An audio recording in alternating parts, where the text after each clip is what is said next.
रास्ता अलग है। ऐसे अद्भुत शासन की बारिश आप सब हैं, अपन सब हैं। बहुत बड़ी जिम्मेदारी है कभी शांति से बैठ कर के 2 मिनट विचार करना। आत्म कल्याण के लिए तो ये मनोपर्याय बहुत जरूरी है ही, लेकिन हम व्यवहारिक धरातल पर भी देखें तो हमारे ऊपर बहुत बड़ी जिम्मेदारी है, हर एक जैन के ऊपर। ये वो शासन है कि अगर आप 10-10 लोगों को सिखाएं तो 10-10 लोगों का जीवन बदलेगा, पूरी दुनिया बदल जाएगी। लेकिन हम इतना दूर तक का कहां सोच पा रहे हैं? सोचना पड़ेगा।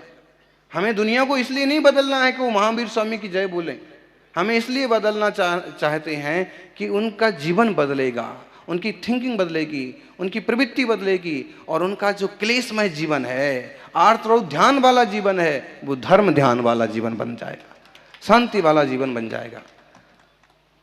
हमें गिनती बढ़ाना होती तो जिस दिन अंबेडकर ने कहा था कि हम जैन बनना चाहते हैं, उसी दिन स्वीकार कर लेते हैं। लेकिन हमारे रूल्स, जैन शासन के रूल्स उनको समझ में नहीं आए, और यहाँ की पुरोधाओं ने कह दिया कि फिर हम नियमों से समझौता नहीं कर सकते। सबसे पहले तो चाहिए अहिंसा, जिसमें मद्य मांस मधु का त्याग होगा, शराब नहीं होगी, शुद्ध शाकाहार होगा, सदाचार होगा। आज कोई भी स्वीकार करे? बहुत लोग हैं जो जुड़ रहे हैं। लोगों का जीवन स्तर ऊंचा उठे, उसके लिए अपन काम करते रहें। ऐसे जिनालय भी बनाएं ताकि ऐसी शांत वीतरागी मुद्रा देख करके चित्त में आनंद और शांति की प्राप्ति हो। अभी गए जिनालय में तो भगवान तो एकदम ऐसे शांत और ऐसे वीतराग, सौम्य, सुंदर और चमक रहे हैं कि ऐसे लगा कि अभी तो समझ लो प्रतिष्ठा ही नहीं हुई है। और जैसे भगवान चमक रहे हैं, ऐसे अपना चित्त भी चमके तो सारी दुनिया चमक उठेगी।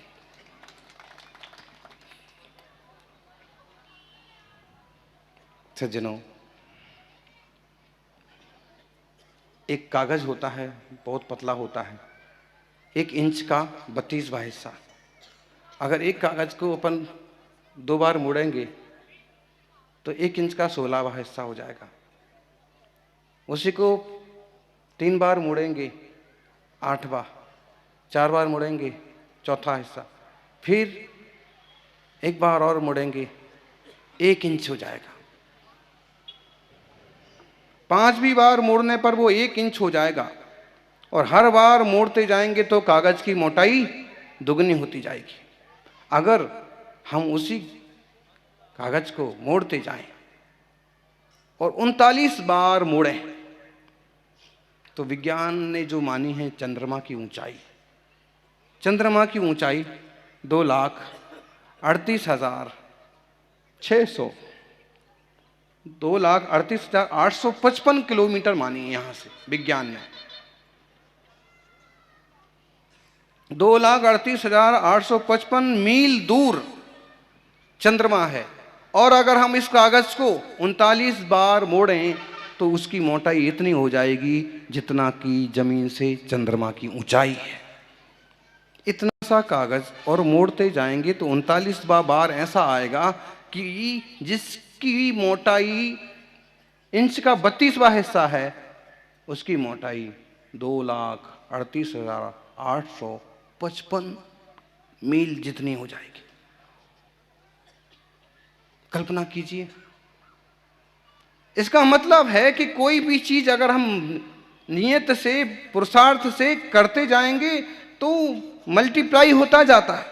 आज हमारे पास इतना सा है, लेकिन अगर नियत से, पुरुषार्थ से, मेहनत से किया तो दोगुना होता जाएगा। एक दिन ऐसा आएगा कि जब आसमानी ऊंचाइयों को छूने वाले जिनालय के दर्शन हो पाएंगे। हताश और निराशा का कोई काम नहीं है जीवन में, चाहे आप धर्म के क्षेत्र में और चाहे आप अपने परिवार के क्षेत्र में, व्यापार के क्षेत्र में। हताश और निराश मत होइए, खोज कीजिए, कोई ना कोई आपको सहयोग करने वाला इतने बड़े समाज में कहीं ना कहीं पैदा हुआ ही होगा, हैं? हर आदमी की लगभग शादी हो ही जाती है, बराबर। देखो कोई कुंवारा हो तो फिक्र नहीं करना, एक आध व्यक्ति को व्रती भी बनना चाहिए, ब्रह्मचारी का व्रत भी लेना चाहिए, हैं। भाग्यशाली लोग तो 25 संबंध मिलते हैं फिर भी तपस्या के रास्ते निकल जाते हैं। आपका कोई विकल्प पड़ जाए तो रोते मत बैठना। हाँ, वीर भगवान के शासन में तो आत्मकल्याण का रास्ता हर हार खुला है। तो जब आपके लिए एक व्यक्ति, समझ लीजिए कि अब पुरुष हैं तो दुनिया में एक ऐसी महिला है कि आपका विवाह हो ही जाएगा, 20 में नहीं, 25 में, 25 में नहीं, 30 में, 30 में नहीं, 45 नहीं, ज्यादा हो गया। और जिसको तब तक भी लोभ लालच पड़ा है, समझ लो ये बेवकूफ आदमी। ऐसे ही आप देख लो तो कोई भी बेटी हो, उसके लिए कोई ना कोई युवक, इसका मतलब है कि जैसे यहाँ एक ना एक जीवन के लिए सहयोगी मिल जाता है, ऐसे अगर जीवन में कहीं कोई कमी पड़ती है, विपत्ति पड़ती है, सहयोग की जरूरत पड़ती है, तो कोई इंसान दुनिया में है कि जो आपका सहयोग करेगा। लेकिन आप बहुत जल्दी हताश मत होइए, खोज करिए कि वो व्यक्ति कौन है जो आपके लिए आगे बढ़ने में सहयोगी बनेगा। और खोज का मतलब ये नहीं कि हर आदमी का मुंह देखते फिरो, मेहनत करो। हाँ, मेहनत करो, कोई ना कोई। संध्या की ओर अपन जा रहे हैं, लेकिन इस संध्या भी एक संदेश देती है कि जीवन की संध्या हो उसके पहले अपन धर्म ध्यान के लिए जाग जाएं। जय बोलिए 24 तीर्थंकर भगवान की। नियमों का पालन करो। हमारे देश का प्राचीनतम नाम है भारत। इतिहास हम देखते हैं, पुराण शास्त्र देखते हैं तो मालूम पड़ता है कि एक तीर्थंकर ऋषभदेव हुए हैं, जिन्हें जैनों में पहला तीर्थंकर माना जाता है। उनके बेटे का नाम, बड़े बेटे का नाम था भरत, जो चक्रवर्ती सम्राट बने थे। एक महान मर्यादा पुरुषोत्तम श्री राम हुए, जिनके भाई का नाम था भरत, जिन्होंने भ्रातृ भक्ति।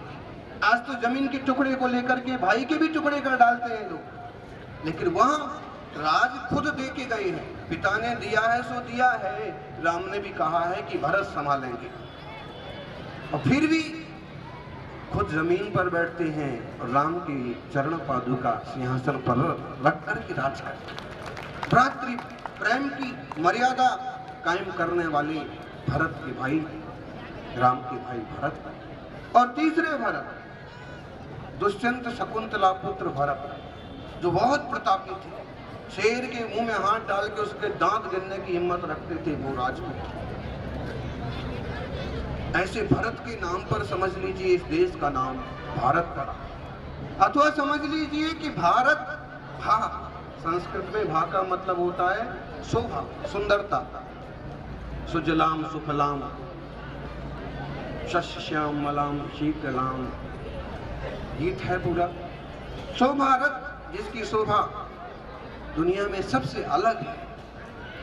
दुनिया में कितने भी देश हैं, लेकिन किसी देश को माता नहीं कहा जाता, हमारे देश को भारत माता कहा जाता है, क्योंकि यहाँ हर एक व्यक्ति को भारत माता अपने बच्चे की तरह पालन करती है।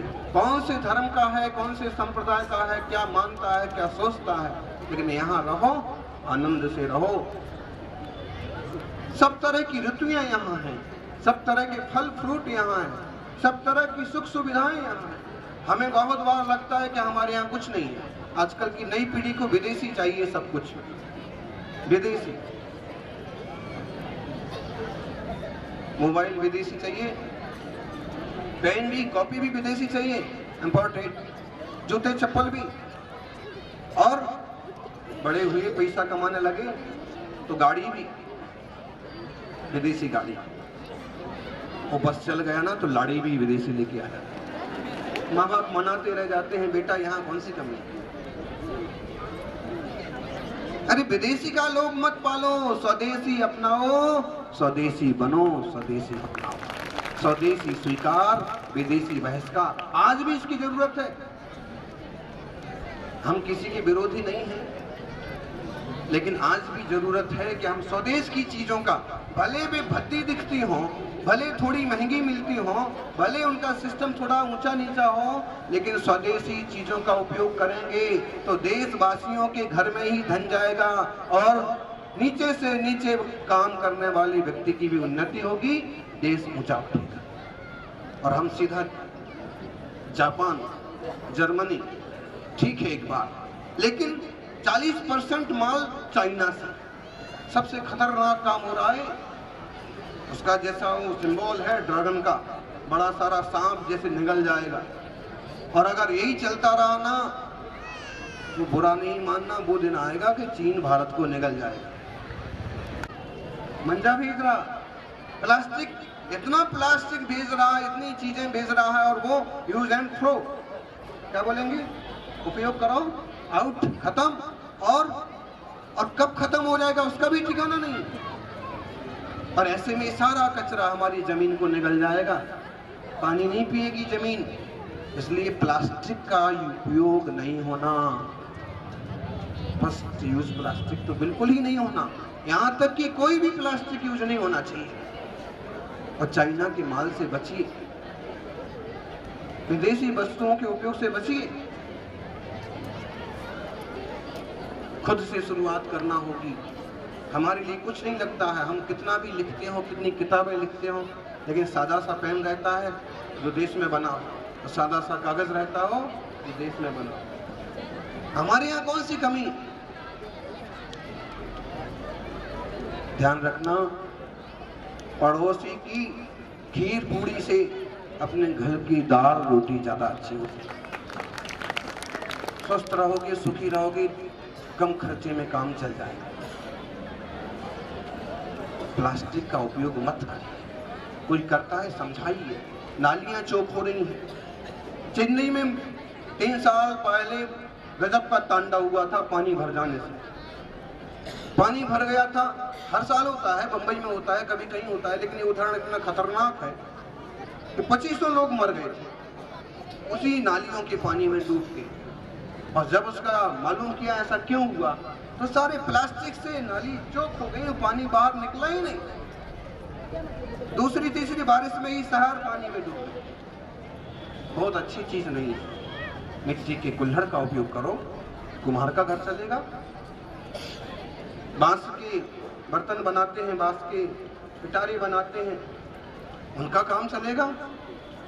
कागज के पैकेट्स बनाते हैं, वो खरीदो, उसमें सामान लो, उनका काम चलेगा।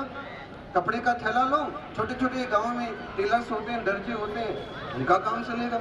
ऐसे ही चलता था, छोटे छोटे गांव में इसी ढंग से पूरे गांव की एक अपनी व्यवस्था और सत्ता होती। ठीक है, कर लो दुनिया मुट्ठी में, है? दुनिया मुट्ठी में कर लो, लेकिन पहले अपने आप को मुट्ठी में करो। आप खुद आउट ऑफ कंट्रोल होते जा रहे हैं तो दुनिया क्या आपकी मुट्ठी में रहेगी? महावीर ने अपने आप को मुट्ठी में किया, आज दुनिया उनकी मुट्ठी में है। उनकी बात सुनने को लोग तैयार हैं, मानने को तैयार हैं। कृष्ण ने अपने आप को मुट्ठी में किया, आज भी गीता का घर घर पारायण होता है। अपने पर कंट्रोल तो करो, फिर बाद में दूसरों। तुम्हारी लालसाएं छूटती नहीं है। गीता भी एक कानून है। आप लोगों को ऐसे लगता होगा, कभी कभी छोटे छोटे बच्चों को मम्मी डांटती है तो बोल भी देते हैं कि कृष्ण जी भी तो चोरी करते थे, हमने चोरी कर ली तो क्या हुआ? माखन चोर। वो चोरी करें तो कोई बात नहीं, और हम करें तो चोरी नहीं करना, झूठ नहीं बोलना। आपका विश्वास खत्म हो जाता है, माँ बाप भी भरोसा नहीं करते। और कृष्ण जो चोरी करते थे, जहां तक मैं समझता हूं, वे पक्के स्वदेशी के पक्षधर थे। अगर वो गोकुल में रहते थे तो चाहते थे कि गोकुल का मक्खन मथुरा के दुश्मनों के हाथ में नहीं जाना चाहिए।